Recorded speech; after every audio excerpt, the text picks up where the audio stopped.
तथहीर की जो चादर है ना, चादर तथहीर, ये एक मर्तबा से ज्यादा मदीने के बाजार में बिकने के लिए आई है।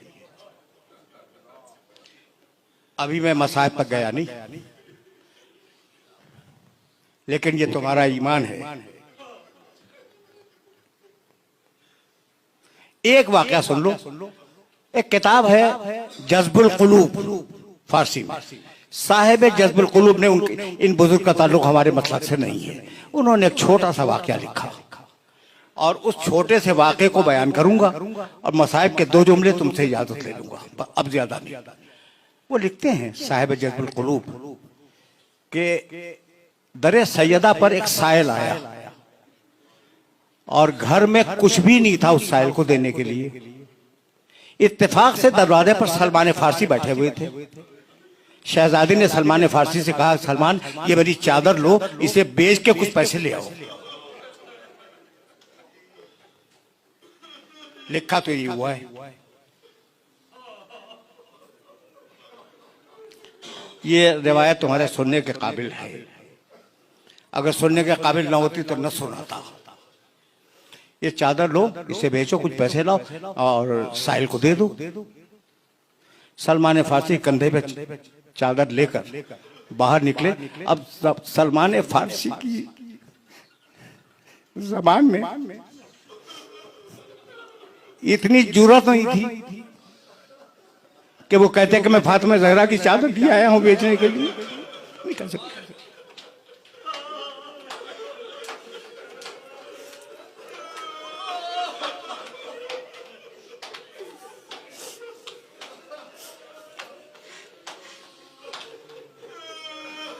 जो कोई रास्ते में मिलता सलमान फारसी चादर दिखला देते। साहिब जज्बुल कुलूब लिखते हैं कि इतने में एक यहूदी के घर का दरवाजा खुला।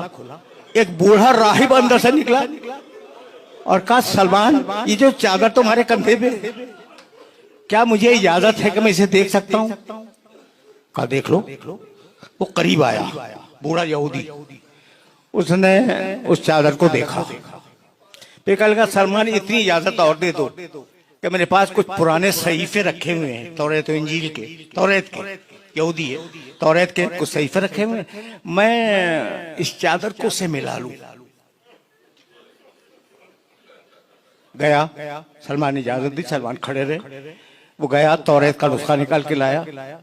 कभी चादर देखता था, कभी वो नुस्खा देखता था।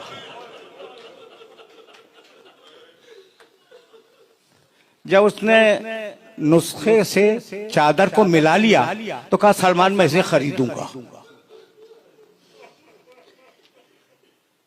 कितने में बेचना चाहते हो? सलमान ने जो भी हदिया उसका मुअय्यन किया हो वो बताया। उसने कहा मैं हाजिर हूं, इतने ही दूंगा। तो कहा ये चादर ले, हदिया दे दे। कहा नहीं, हदिया न यहां दूंगा न चादर यहां लूंगा। चल अपने नबी की मस्जिद में।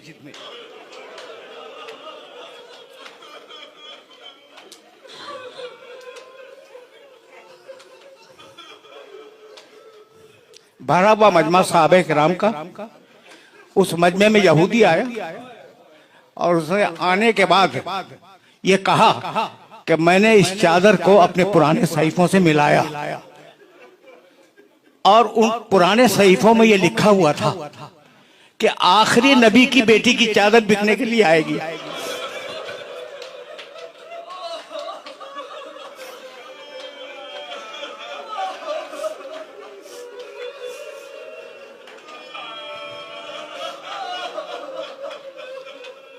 जो उसे खरीद लेगा वो दुनिया और आखिरत का बादशाह होगा।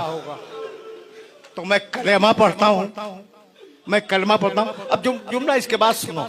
मैं कलमा पढ़ता हूँ, मुसलमान होता हूँ। उसने पढ़ा ला इलाहा इल्लल्लाह व अन्ना मुहम्मदन रसूलुल्लाह। कलमा पढ़ लिया। अब सलमान ने कहा कि अब तो चादर ले ले। कह लगा सलमान जब यहूदी हो के इस चादर को हाथ नहीं लगाए।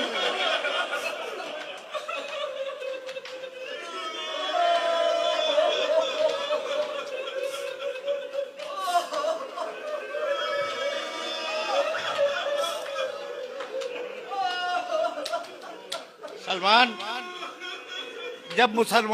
जब यहूदी होकर इस चादर को हाथ नहीं लगाया तो मुसलमान होने के बाद कैसे इस चादर को हाथ लगाऊं? मुझे नहीं मालूम कि शख्सियतें बदली, चादर बदली या नहीं बदली। एक वाकया मैं जानता हूं कि बनी हाशिम की औरतें हमेशा सियाह चादर ओढ़ती थी। बनी हाशिम में यह रवाज था कि जो बीवियां चादर ओढ़ के निकलती थी बाहर, वो काली चादर ओढ़ के निकलती थी। आशूर का दिन वो वाहिद दिन है जब शहजादी सुर्ख चादर में बाहर निकली।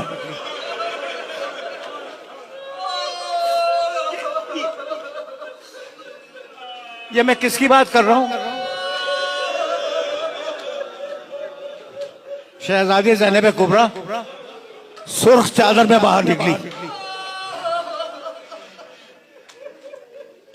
अकबर का लाशा खैमे में जा चुका है।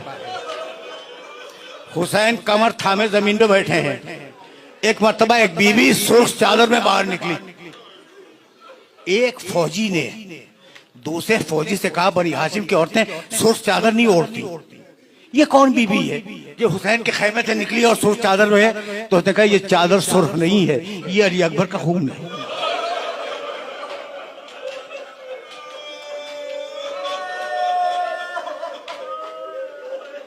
बस मेरे अजीजों, मेरे दोस्तों, तुमने गिरिया किया और मजलिस इस मरहले पे तमाम हो जाएगी। मैंने कभी पढ़ा था, अब चादरी के हवाले से एक जुमला सुनो और मुझे इजाजत दे दो। मैंने कभी पढ़ा था कि अमीर मुख्तार खुदा उस पर रहमतें नाजिल करे, हुसैन के खून का इंतकाम लेने वाला अमीर मुख्तार